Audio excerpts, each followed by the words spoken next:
Hello guys, आज हम लोग देखेंगे झारखंड इंटर फाइनल परीक्षा हेतु मनोविज्ञान साइकोलॉजी के महत्वपूर्ण ऑब्जेक्टिव क्वेश्चन। तो फर्स्ट चैप्टर है मनोवैज्ञानिक गुणों में विभिन्नताएं। फर्स्ट क्वेश्चन है, प्राथमिक मानसिक योग्यताओं का सिद्धांत किसने प्रतिपादित किया? तो प्राथमिक मानसिक योग्यताओं का सिद्धांत लुईस थर्स्टन ने प्रतिपादित किया। नेक्स्ट है, बुद्धि संरचना मॉडल किसने प्रस्तुत किया? बुद्धि संरचना मॉडल किसने प्रस्तुत किया? तो गिलफोर्ड ने। नेक्स्ट है, हॉवर्ड गार्डनर ने किस सिद्धांत को प्रस्तुत किया? हॉवर्ड गार्डनर ने बहुबुद्धि का सिद्धांत को प्रस्तुत किया। नेक्स्ट है, बच्चों को बुद्धि मापने के लिए वेसलर द्वारा बनाई मापनी का क्या नाम है? तो इसका नाम है WAIS। नेक्स्ट है, किसी मनोवैज्ञानिक गुण को समझने का पहला चरण होता है? तो इसका पहला चरण होता है मूल्यांकन। नेक्स्ट है, बिने साइमन बुद्धि परीक्षण में कितने पद हैं? तो इसमें 3 पद हैं। नेक्स्ट है, स्पीयरमैन ने बुद्धि के कितने तत्वों की चर्चा की है? स्पीयरमैन ने बुद्धि के 2 तत्वों की चर्चा की है। नेक्स्ट है, गार्डनर ने बुद्धि के कितने प्रकार को प्रस्तावित किए हैं? तो 8 प्रकार को प्रस्तावित किए हैं। नेक्स्ट है, बुद्धि लब्धि के संप्रदाय को किसने विकसित किया? तो इसको विकसित विलियम स्टर्न ने किया। नेक्स्ट है, विभेदक अभिक्षमता परीक्षण में कितने उप परीक्षण है? विभेदक अभिक्षमता परीक्षण में कितने उप परीक्षण है? तो इसमें 8 उप परीक्षण है। नेक्स्ट है, बुद्धि के एक कारक सिद्धांत को किसने दिया? बुद्धि के एक कारक सिद्धांत को बिन्ने ने दिया। किसने दिया? बिन्ने। नेक्स्ट है, बुद्धि के द्विकारक सिद्धांत को किसने दिया? बुद्धि के द्विकारक सिद्धांत को स्पीयरमैन ने दिया। नेक्स्ट है, मनोवैज्ञानिक मूल्यांकन के लिए किसी गुण का चयन निर्भर करता है मनोवैज्ञानिक की उद्देश्य पर। नेक्स्ट है, मनोवैज्ञानिक गुण सामान्यतः होते हैं, ये क्या होते हैं? बहुविवात्मक। नेक्स्ट है, अभिक्षमता का अर्थ किसी व्यक्ति की कौशलों के अर्जन के लिए अंतर्निहित सम्यवता। अब हम लोग देखेंगे सत्य और असत्य क्वेश्चन। पहला है, मनोवैज्ञानिक गुण रेखीय अथवा एक विमीय होते हैं। तो ये क्या है? गलत है।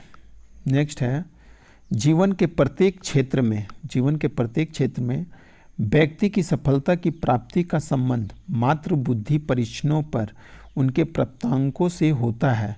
ये भी क्या है? गलत है। नेक्स्ट है, प्रतिभाशाली व्यक्तियों में सामाजिक एवं भावनात्मक समस्याएं अधिक पाई जाती है। ये क्या है? सही है। अभिरुचि का अर्थ किसी व्यक्ति की उस विशेषता से है जो उसे अन्य व्यक्तियों से भिन्न बनाती है। ये क्या है? गलत। चार्ल्स स्पीयरमैन ने 1927 में बुद्धि का एक कारक सिद्धांत प्रस्तावित किया। ये क्या है? गलत है। नेक्स्ट है, पूर्व अनुभवों से सीखना बुद्धिमान व्यक्ति की विशेषता है। ये क्या है? सही है।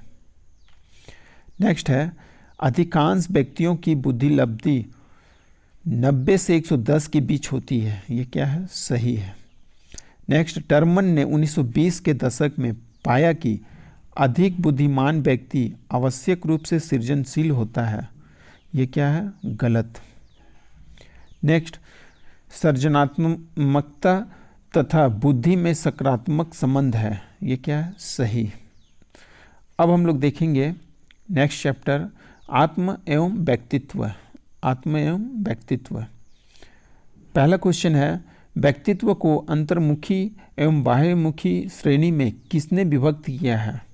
तो इसे विभक्त यूंग ने किया। किसने किया? यूंग।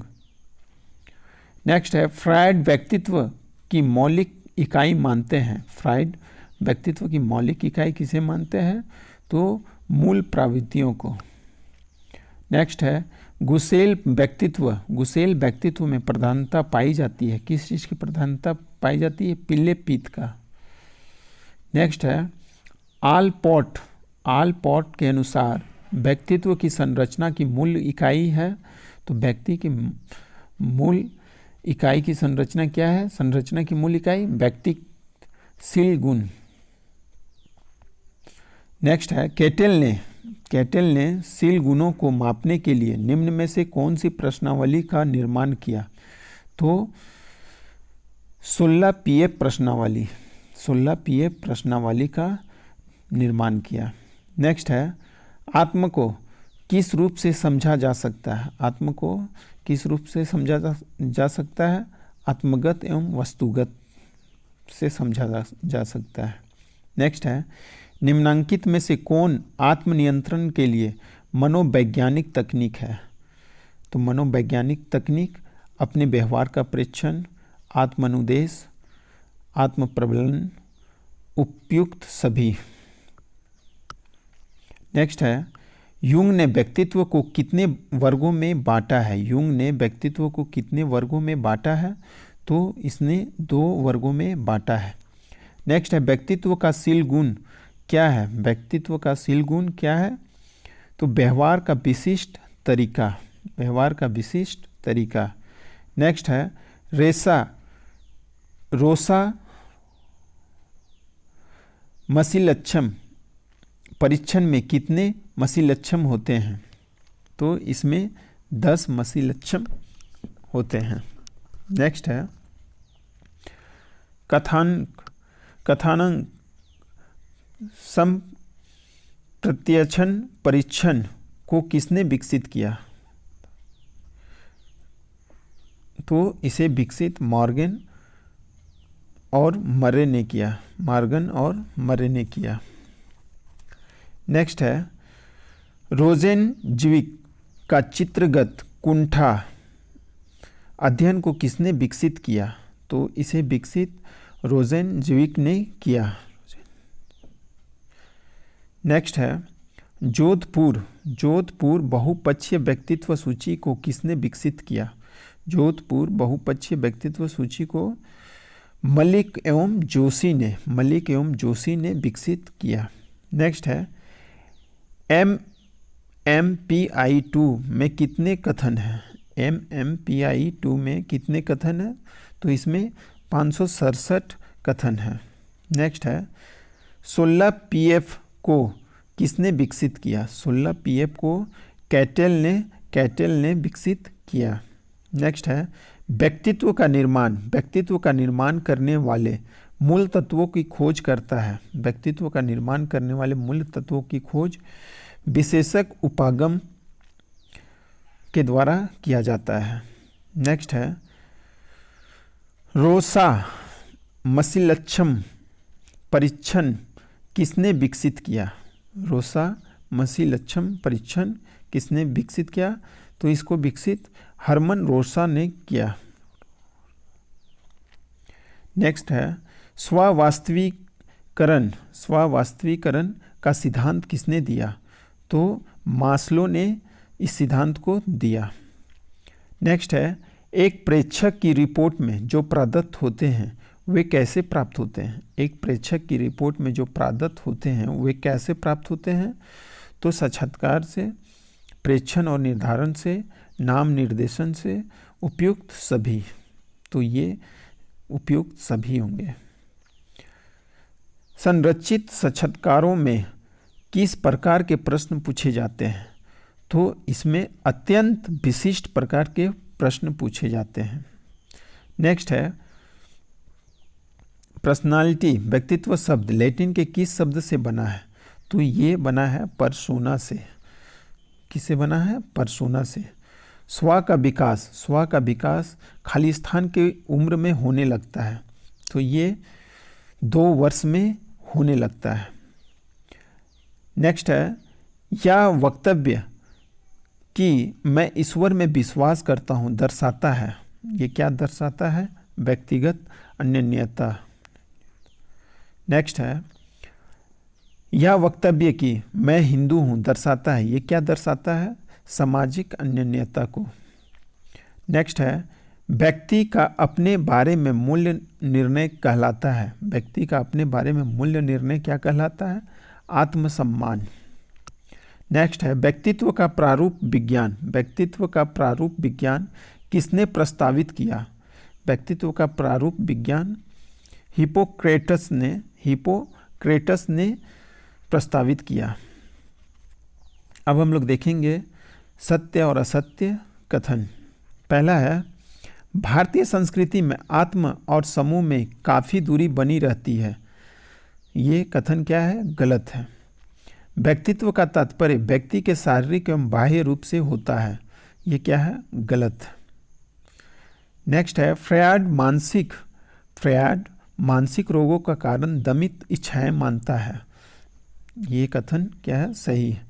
आत्म को केवल आत्मगत रूप में समझा जा सकता है। ये कथन क्या है? गलत।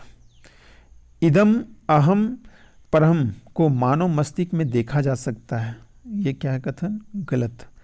आत्म सक्षमता की प्रबल भावना विकसित होती है सकारात्मक अनुभव से। तो ये कथन क्या है? सही। नेक्स्ट है, एंडोमार्फिक लोग शांत तथा मिलनसार होते हैं। तो एंडोमार्फिक लोग शांत एवं मिलनसार होते हैं। ये कथन क्या है? सही। अब हम लोग देखेंगे मिलान। इसमें हमें मिलान करना है। सूची ए को सूची बी से मिलान करना है।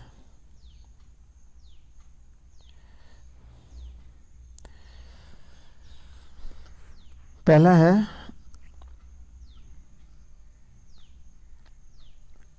MMPI। इसका क्या होगा? मिलान मैकनीले एवं हाथवे। नेक्स्ट है ink blot test Hermann Rorschach. Next है TAT मार्गन एवं मर्रे। नेक्स्ट है सुल्ला PF। तो इसका सही क्या होगा? कैटेल। नेक्स्ट, मुखावस्था का आयु क्या होता है? मुखावस्था 2 से 3 वर्ष। नेक्स्ट है गुदावस्था जन्म से 1 साल तक। नेक्स्ट है लिंग प्रधान अवस्था 6 या 7 वर्ष से 12 वर्ष। 6 से 7 से 12 वर्ष। अव्यक्त अवस्था, तो इसका उम्र क्या होता है? 4 से 5 वर्ष के बीच की अवस्था। जनेंद्रिय अवस्था, तो इसका उम्र क्या होता है? इसका उम्र होता है 13 वर्ष की आयु से निरंतर चलता रहता है। अब हम लोग देखेंगे शील गुण सिद्धांत को किसने दिया? शील गुण सिद्धांत को आलपोर्ट एवं कैटेल ने। नेक्स्ट है प्रकार सिद्धांत का प्रतिपादन किसने किया? तो क्रेस्मर एवं सेल्डन ने। नेक्स्ट है संज्ञानात्मक सिद्धांत कर्ट लेविन एवं केली ने। नेक्स्ट है मानवता सिद्धांत को किसने प्रतिपादित किया? मैस्लो एवं रोजर्स ने। नेक्स्ट चैप्टर है जीवन की चुनौतियों का सामना। जीवन की चुनौतियों का सामना। पहला क्वेश्चन है समायोजन किस प्रकार की प्रक्रिया है। समायोजन किस प्रकार की प्रक्रिया है? तो गत्यात्मक प्रक्रिया है। नेक्स्ट है प्रतिबल के प्रमुख कितने प्रकार हैं। प्रतिबल के प्रमुख कितने प्रकार हैं? तो इसके 3 प्रकार हैं। नेक्स्ट है वे दबाव जिन्हें हम अपने मन में उत्पन्न करते हैं उन्हें कहा जाता है। वे दबाव जिन्हें हम अपने मन में उत्पन्न करते हैं उसे क्या कहा जाता है? मनोवैज्ञानिक दबाव। नेक्स्ट है निम्नांकित में कौन संवेगात्मक प्रभाव के उदाहरण है। कौन संवेगात्मक प्रभाव के उदाहरण है? तो ये मनोवैज्ञानिक तनाव में वृद्धि के उदाहरण है। नेक्स्ट है कौन हमें दबाव में डालती है। कौन हमें दबाव में डालती है? तो चुनौतियाँ, समस्याएं और कठिन परिस्थितियाँ, ये सभी क्या है? हमें दबाव में डालती है। बाह्य प्रतिबलक के प्रति प्रतिक्रिया को क्या कहा जाता है? बाह्य प्रतिबलक के प्रति प्रतिक्रिया को क्या कहा जाता है? तो इसे तनाव कहा जाता है। नेक्स्ट है दबाव के संज्ञानात्मक सिद्धांत को किसने प्रतिपादित किया। दबाव के संज्ञानात्मक सिद्धांत को किसने प्रतिपादित किया? लेजारस ने। नेक्स्ट है हाइपोथैलेमस कितने माध्यम से क्रिया प्रारंभ करता है? तो ये 2 माध्यम से क्रिया प्रारंभ करता है। नेक्स्ट है कौन कौन से संवेग नकारात्मक हैं। कौन कौन से निम्नलिखित में जो दिए हुए हैं उनमें कौन कौन से संवेग नकारात्मक हैं? तो भय, ये भी नकारात्मक है। दुश्चिंता, उलझन, ये सभी क्या है? नकारात्मक संवेग। नेक्स्ट है संज्ञानात्मक अनुक्रिया के अंतर्गत कैसी अनुक्रियाएं आती हैं? तो इसमें पर्यावरणीय दबाव आता है। पर्यावरणीय दबाव आता है। नेक्स्ट है आधुनिक दबाव के शोध के जनक कौन है? आधुनिक दबाव के शोध के जनक हैंस सेलिये हैं। नेक्स्ट है हैंस सेलिये के अनुसार किसी भी मांग के प्रति शरीर की अविशिष्ट अनुक्रिया को क्या कहते हैं? तो इसे क्या कहते हैं? दबाव कहते हैं। नेक्स्ट है शोर एवं वायु प्रदूषण में कौन सा दबाव कारक है? तो इसमें पर्यावरणीय दबाव कारक है। नेक्स्ट है कुंठा एवं द्वंद्व में कौन सा दबाव कारक है? कुंठा एवं द्वंद्व में कौन सा दबाव कारक है? तो इसे मनोवैज्ञानिक दबाव कारक है। नेक्स्ट है दबाव संचारण प्रशिक्षण की विधि किसने विकसित की? दबाव संचारण प्रशिक्षण की विधि किसने विकसित की है? तो इसे मीचेन बाम ने विकसित की है। नेक्स्ट है GAS मॉडल किसने प्रतिपादित किया? तो इसे प्रतिपादित हैंस सेलिये ने किया। नेक्स्ट है मन, मस्तिष्क और प्रतिरक्षक तंत्र के बीच संबंधों में ध्यान केंद्रित करता है। तो ध्यान केंद्रित मन तंत्रिका प्रतिरक्षा विज्ञान ध्यान केंद्रित करता है। नेक्स्ट है आयुर्वेद में जीवन शैली के मूल तत्व कितने हैं? आयुर्वेद में जीवन शैली के मूल तत्व कितने हैं? तो इसके मूल तत्व 4 हैं। अब हम लोग देखेंगे सही गलत। दबाव एवं गत्यात्मक संज्ञानात्मक अवस्था है, ये क्या है? सही है। दबाव एक गत्यात्मक एवं संज्ञानात्मक अवस्था है। नेक्स्ट है व्यक्ति की जीवन शैली उसके स्वस्थ तथा दीर्घायु को प्रभावित नहीं करती है। तो ये कथन क्या है? गलत। नेक्स्ट है मनोवैज्ञानिक दबाव का प्रमुख स्रोत प्राकृतिक विपदाएं हैं। ये कथन क्या है? गलत। दबाव एक ऐसा घटक है जो व्यक्ति के भीतर या पर्यावरण में पाया जाता है। तो ये भी कथन क्या है हमारा?